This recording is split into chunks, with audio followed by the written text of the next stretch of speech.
Olá pessoal, Coach Kerly Barbosa aqui e hoje eu gostaria de conversar um pouquinho com você sobre o estado permanente da defensiva. O nosso cérebro ele tem uma tendência natural de nos proteger e ele é muito inteligente, ele prevê algumas situações, principalmente quando ele reconhece algo que é familiar para ele. Então, quando você observa uma pessoa que tem um comportamento semelhante ao comportamento de alguém que já te prejudicou em algum momento, em algum lugar, você já liga o seu alerta e entra nesse estado de defesa, de autodefesa. Mas existe também a possibilidade do seu cérebro exagerar do tanto que ele precisa te proteger. E a gente muitas vezes acaba reagindo no automático. A gente sempre fica nesse estado constante e muito cansativo de autodefesa, como se a todo momento alguém fosse nos prejudicar, como se, nossa, olhou estranho pra mim, por que aquela pessoa tá olhando pra mim daquela forma? Aí a gente já cria teorias da conspiração, a gente já fica num receio muito grande do que esperar do outro.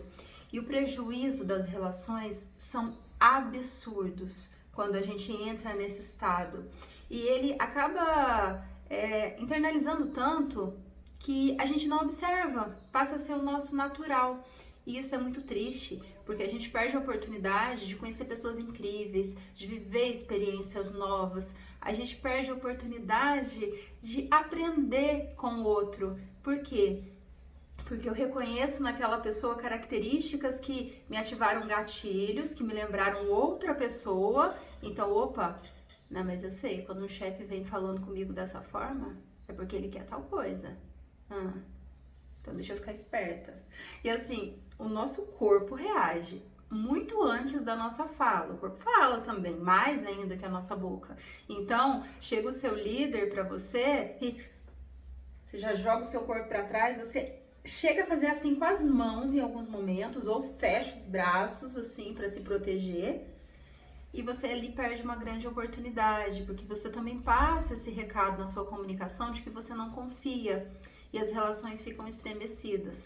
Quando isso acontece, quando a gente entra nesse estado de autodefesa, é porque alguma coisa não foi bem resolvida. Então, assim, a primeira indicação é sempre a terapia.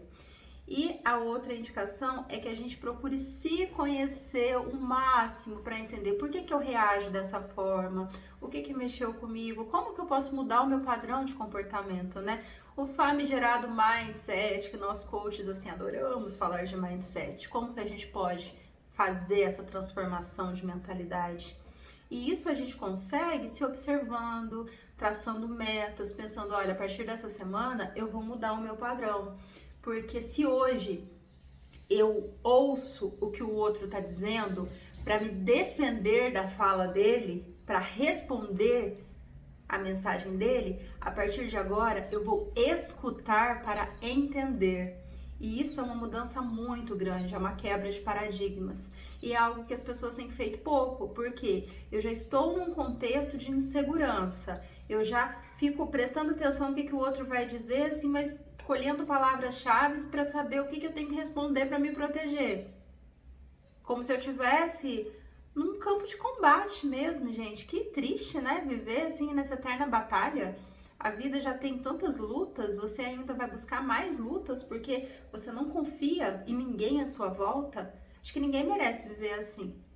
Então a gente precisa conquistar o direito de escutar para entender, porque assim a gente cresce, a gente expande a nossa visão, o nosso conhecimento, a gente pode se aproximar do outro de fato e a gente conquista confiança, a gente conquista autoconfiança também, porque opa, aí eu posso realmente entender que eu sei efetivamente do que se trata o assunto. Agora, se eu entro numa sala de reunião já pensando que eu vou ser linchada de alguma forma, que aquelas pessoas são meus inimigos, que eles querem me prejudicar, perco muita coisa. Quantos insights eu deixo de ter? Quanta coisa eu deixo de compartilhar? Por quê?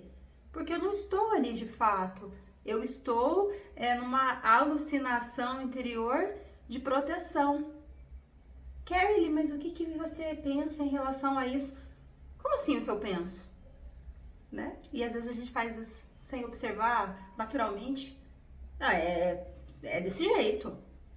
Porque aquela pessoa quer saber o que eu penso, que interesse que essa pessoa tem em saber minha opinião. Acho que ela quer me expor.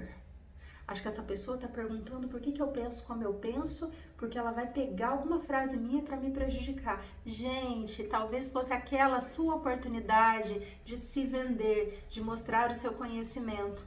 Mas você sempre espera o pior do outro. Você não escuta para entender, você ouve para se defender. Precisa buscar autoconhecimento.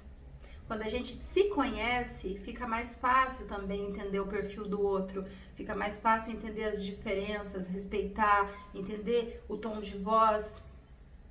Cuidado com a leitura mental. A gente tem muito hábito de fazer leitura mental e de generalizar as pessoas, colocando todo mundo num potinho, só porque outra pessoa agiu com você de determinada maneira. Quanta estagnação profissional. Quanta coisa eu perco durante o meu caminho porque eu acho que aquele líder lá, ó, me engana não. Me lembra muito aquele outro que eu tive lá em 1987. Calma, a vida muda, você mudou, as pessoas mudam, são outras circunstâncias. Se permita efetivamente conhecer quem está à sua frente. Para isso precisa escutar e para isso precisa... Não digo nunca se defender. A gente tem sim que dar limite para as pessoas, a gente tem que saber se impor, a gente tem que saber se defender. Mas cansativo demais se defender o tempo todo, pelo amor de Deus. A gente tem também que ser feliz e equilibrar isso. Bom, para mais dicas vocês já sabem, né? Só colar na Kelly aqui. Contem sempre comigo. Super beijo e até a próxima.